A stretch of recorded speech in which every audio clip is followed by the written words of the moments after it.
Okay, the first thing you want to do is start with a really good reference photo. So I like this shot of her, but the problem is when it was exposed, I lost this entire eye and a big part of her mouth. It's very difficult to see. It all kind of just drops out.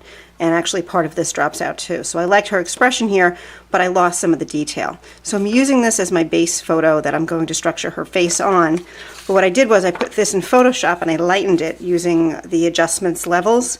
So I mean, you can see the difference. I can actually see her eyes now and see all the detail and see her mouth and see her nose. This is really important. If you could see in there, you can see how much detail I got. But other details dropped out. A lot of shading, a lot of her hair. So I actually need to use both of these to understand really what she looks like.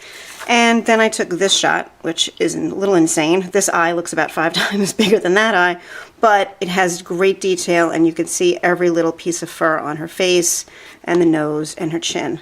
So this is good, not for the structure. The structure and the facial expression is not good, but the detail is excellent. So a combination of all three I'm going to use. So the first thing you want to do is sketch out the structure of the face and show all the shadow shapes, meaning look carefully at the picture and look at the lines, not only when the color changes, but where there's cast shadows and where there's underlying shadows. Sometimes it's easier to see it on this image here and there, and I made sure, if you look a little bit closer to it,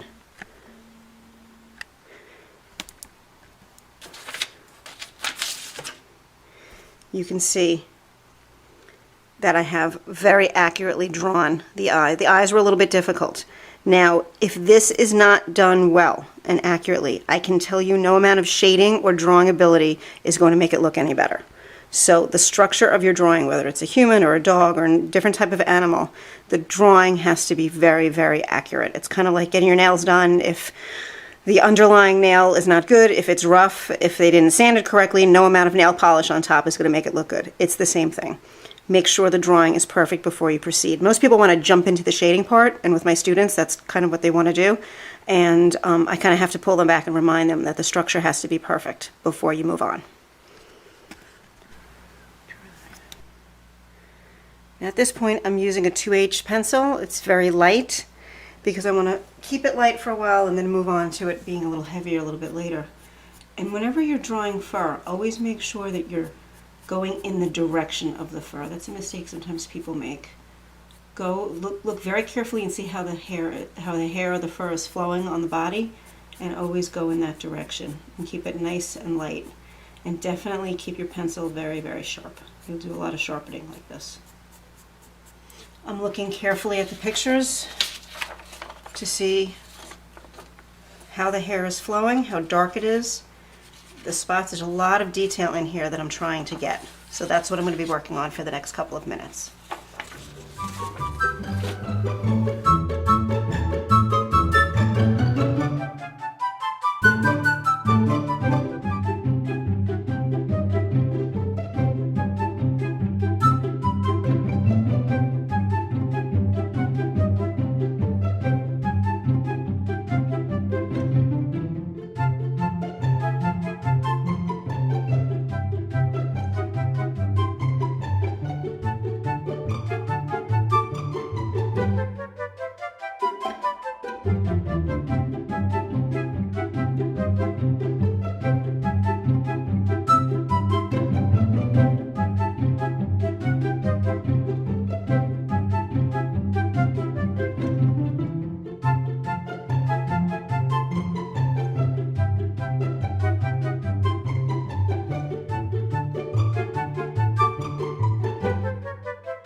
When drawing any figure, it's really important to remember where your light source is coming from. So for example, most of my light is coming from this direction here, from up top. So anything that's sticking out needs to be lightened. The area above the eye definitely protrudes and creates the eyelid, so you could see that the fur gets a little bit lighter.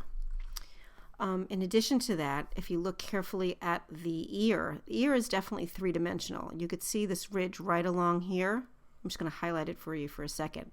That is the point where the plane changes form. It turns away from the light. And as it turns away, you can see that it starts to get darker. It's a simple little technique. It's a little detail, but it makes a big difference in making the object look three-dimensional. I also really softened the edges here to make it look more like fur. Here you have a cast shadow created by the ear. Now you could see that it's much darker as it's close to the object that's causing the shadow, but then as it gets further away from that object, it gets not a lot, but it gets a little bit lighter. That's another thing to keep in mind. Now back to the eye. As the light is coming from the top, it hits the bottom of the eyelid here, the bottom eye, and you could see it's light, and then it gets darker as it gets closer to the actual pupil and the iris. It's darker all in here because remember, that's inside the eye, and the eyelid here is creating a cast shadow on the eye, so it's definitely going to be darker. Here you have what's called a specular reflection, and a specular reflection is a mirror-like reflection that creates a strong highlight. Now in most objects like the eye, it's going to retain the color of the light, which is white. Usually this is the whitest part of the whole drawing, so try to keep that as light as possible. Most people think it has a hard edge, but in most drawings, in pictures, if you look carefully, it is a slightly diffused edge like I have it here. The bottom of the iris, if you look carefully, is a lot lighter than the iris at the top, what little we can see of the iris at the top. That's because light comes down, goes through the eye, and actually comes out of the bottom, and it appears like it's a little bit lighter down there. Don't forget about the direction of the fur. It's usually, if you get right between the eyes, starting here, going this direction, going away from the face, then it's going down here on the side of the nose here, and on the ear it's going in this direction. So it's really important when you're drawing to have your lines going in the correct direction to give the feeling of fur.